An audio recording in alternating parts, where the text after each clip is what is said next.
O episódio que você ouve agora é uma produção da L Assessoria Podcast.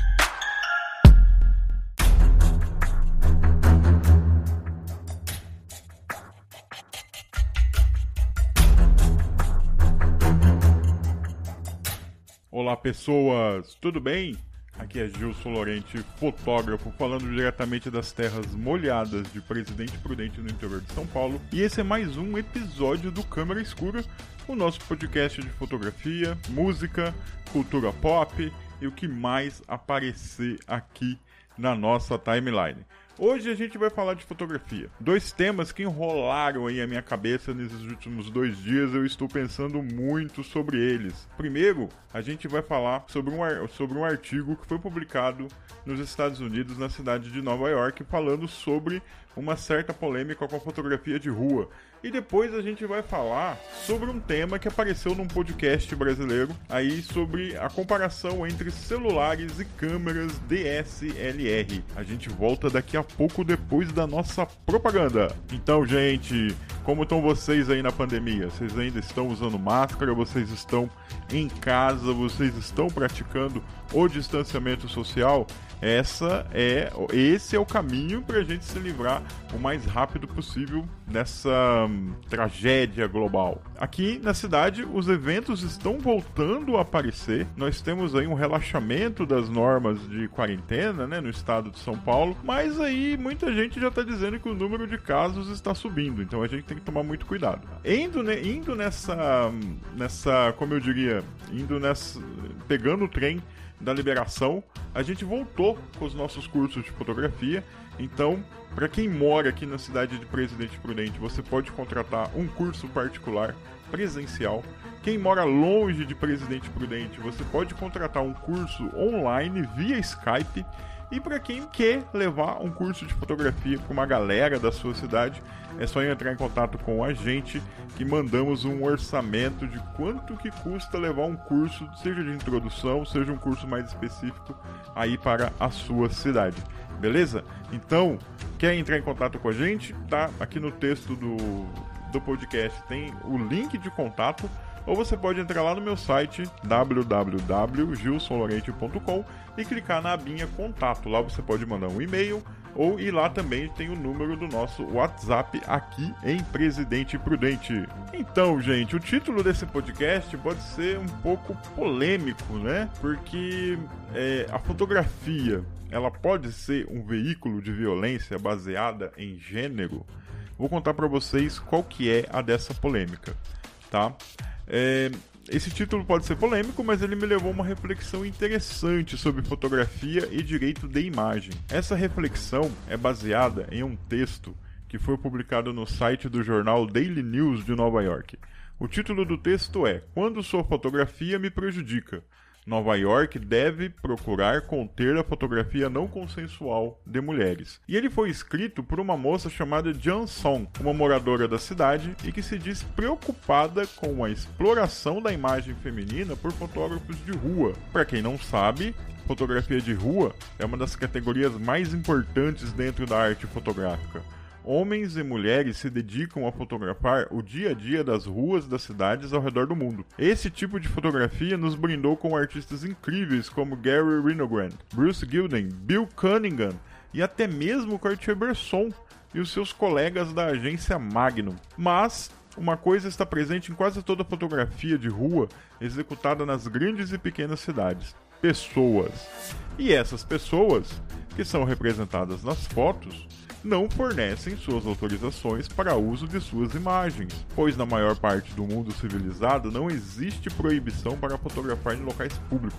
Janson alega em seu texto que por 3 vezes, que ela tenha percebido, ela foi fotografada por fotógrafos homens na cidade de Nova York, e que nessas 3 ocasiões ela chamou a polícia para intervir e obrigar o fotógrafo a apagar suas fotos. Na cidade de Nova York existe uma lei que proíbe qualquer um de fazer fotos de partes do corpo de alguém, como decote, saia, mas a fotografia geral de rua, mesmo que foque apenas uma pessoa, é liberada. Ou seja, a legislação nova-iorquina não deixa que você fique lá fotografando decotes, que você fique fotografando coxas, que você fotografe com o ângulo que tente ver por baixo da saia de uma mulher. Mas, se você não está fazendo isso, você está pegando o corpo inteiro da pessoa, isso é permitido. E é isso que a Janson reclama em seu artigo. Ela afirma que as mulheres são vítimas de homens que ficam nas ruas com suas lentes fazendo registro sem autorização. Para ela, fotografar alguém em público sem consentimento é algo violento e degradante. Por isso que afirma em seu artigo que a fotografia de rua é um veículo de violência baseada em gênero em locais públicos. Claro que o artigo da moça causou reações extremadas no mundo da fotografia nas redes sociais. Muitas críticas interessantes, como o fato de que esse tipo de violência também deveria ser cogitado para os homens, e outras simplesmente raivosas e sem conteúdo. Né? Toda vez que você entra num assunto polêmico, por mais relevante que ele seja, você vai ter haters querendo destruir tudo, derrubar qualquer coisa sem o mínimo argumento válido. Mas temos dois fatos a serem considerados aqui, tá bom? Sim, a fotografia de rua é muito importante, simplesmente pelo fato de ser um registro, uma memória de nossa sociedade. Eu, particularmente, sempre gostei do contexto das pessoas e a ocupação dos espaços públicos. Isso não pode acabar e não pode ser silenciado, cara. Isso é um braço do nosso registro histórico, né? Como sociedade. Porém, que existem pessoas mal intencionadas, é verdade. Nem toda pessoa, e não estou falando só de homens, tá? Com uma câmera, está pensando em fotografia como arte. O problema é saber quem vai decidir o que é arte e o que não é. Quem é bem intencionado e quem não é. Temos aqui, né, o mesmo dilema das fotografias de nu nas redes sociais. Muitos fotógrafos questionam o fato de não poderem divulgar sua arte em redes famosas. Mas como separar o que é arte do que seria apenas pornografia explícita? Perante essa dificuldade, o mais fácil é proibir tudo, o que não seria nada produtivo para a fotografia de rua. Imagina, como que eu vou separar o que é a fotografia de rua arte, a fotografia de rua séria, daquela fotografia de rua de uma pessoa que está apenas perseguindo outras, né, e com outras ideias? Porque fotografia é muito subjetivo. O que é arte para uma pessoa não é arte para outra. O que é válido para uma não é válido para outra. Depende muito dos preceitos morais dessa pessoa. Então, o mais fácil seria cortar por baixo, proibir tudo. Mas isso seria muito negativo, seria muito preocupante para quem trabalha com essa vertente da fotografia. Nos Estados Unidos, os tribunais tendem a decidir em favor do artista em detrimento do direito de imagem, quando os mesmos conseguem provar a intenção de produzir uma obra artística. Vide casos onde fotos de pessoas na rua foram vendidas por valores estratosféricos em galerias de arte sem reverter nenhum centavo para a pessoa que foi fotografada. Ou o caso do artista que pega fotos do Instagram de outras pessoas e transforma em quadros igualmente valiosos, sendo que as pessoas de quem ele pegou as fotos não recebem um centavo em relação a isso.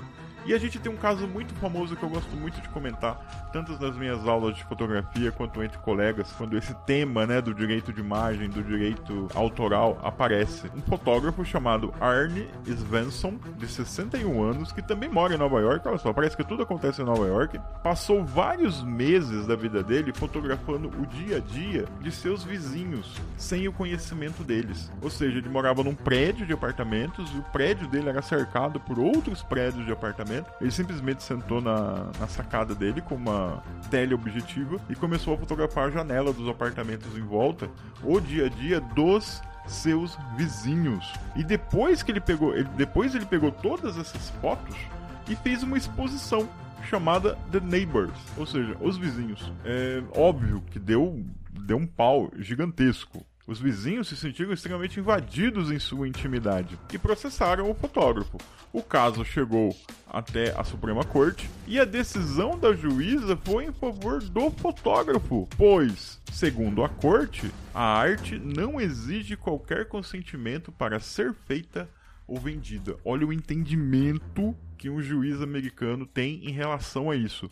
Óbvio que se fosse no Brasil, a gente não tem certeza do que aconteceria. A gente tem uma lei de direito autoral muito boa, a gente também tem uma lei que garante o direito de imagem muito boa. Em alguns pontos, se você levar em conta aí a fotografia de rua, o fotojornalismo, são leis até conflitantes. Qual tá certo e qual tá errada? Óbvio, um juiz vai ter que decidir isso.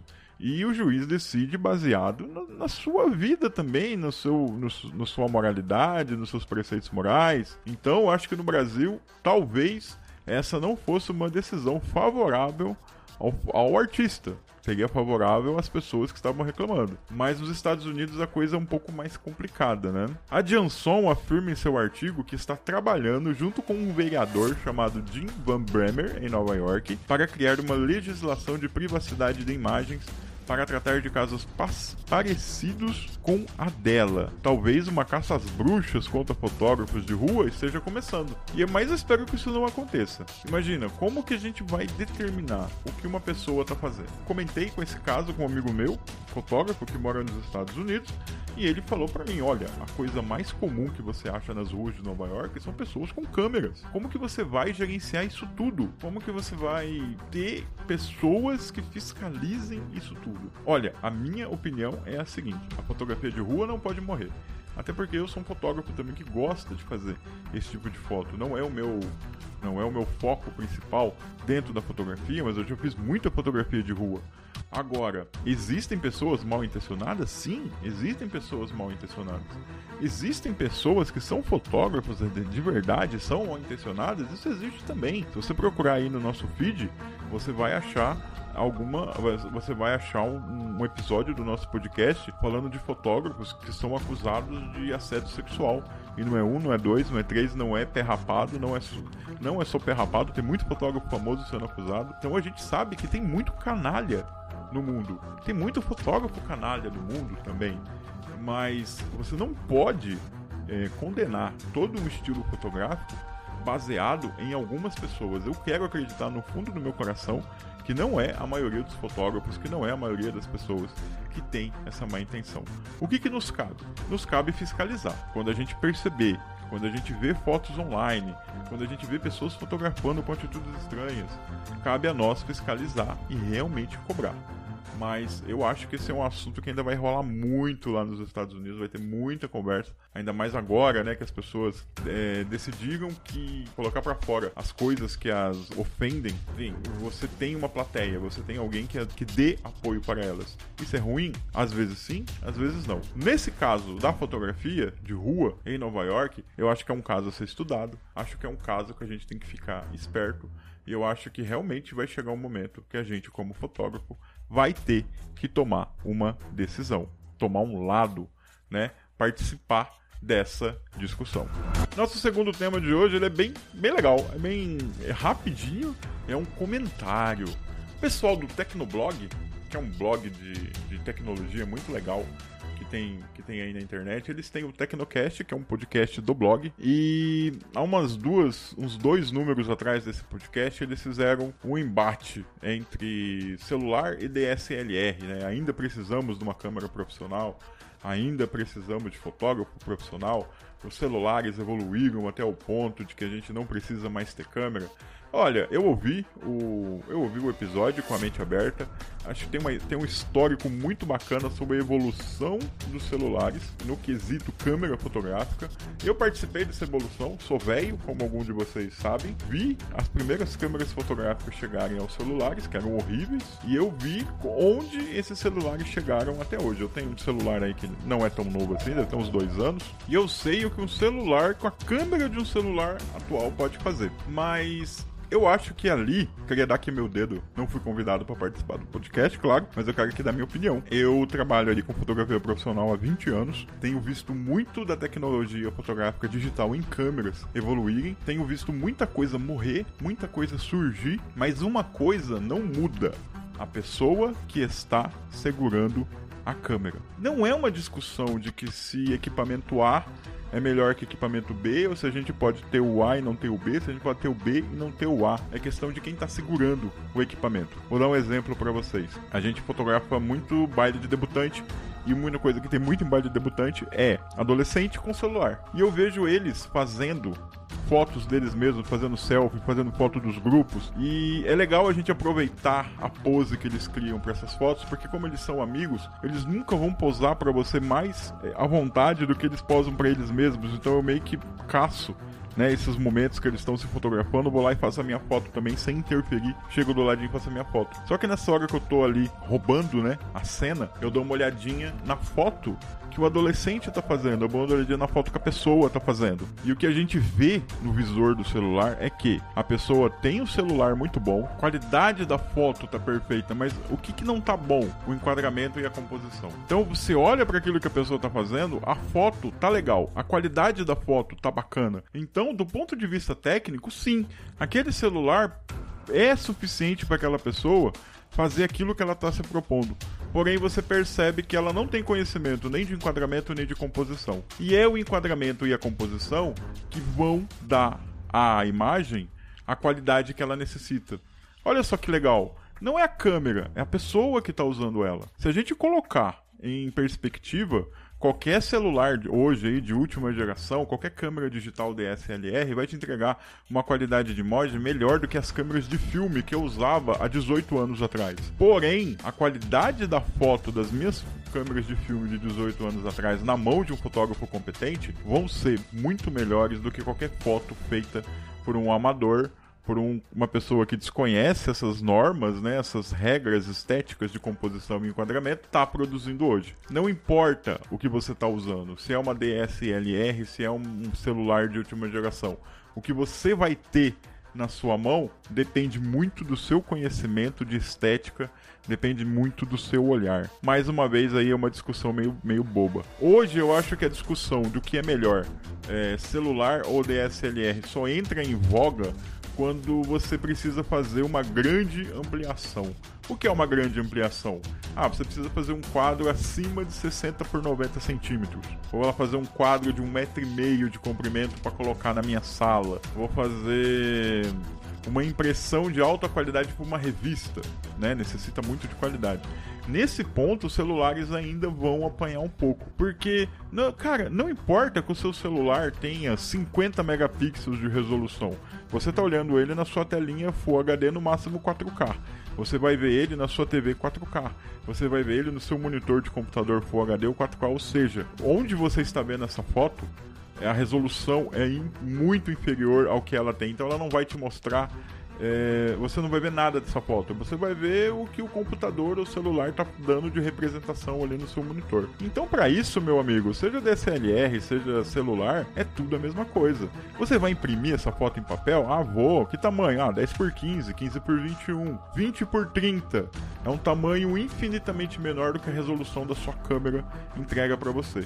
Então, tudo que a sua câmera pode te dar, você não consegue ver por conta do local que você está reproduzindo essa imagem. Mas se você vai fazer uma ampliação de 1,5 m ou imprimir ela numa revista com alta qualidade, você vai começar a ver os defeitinhos que um celular pode entregar para você. Você vai ter uma perda de nitidez, você vai ter algumas aberrações, você vai ter alguns pixels emaranhados ali, mas para o que a gente se propõe hoje, discussão entre câmera e celular é uma discussão inútil, porque os dois vão representar para você a mesma coisa.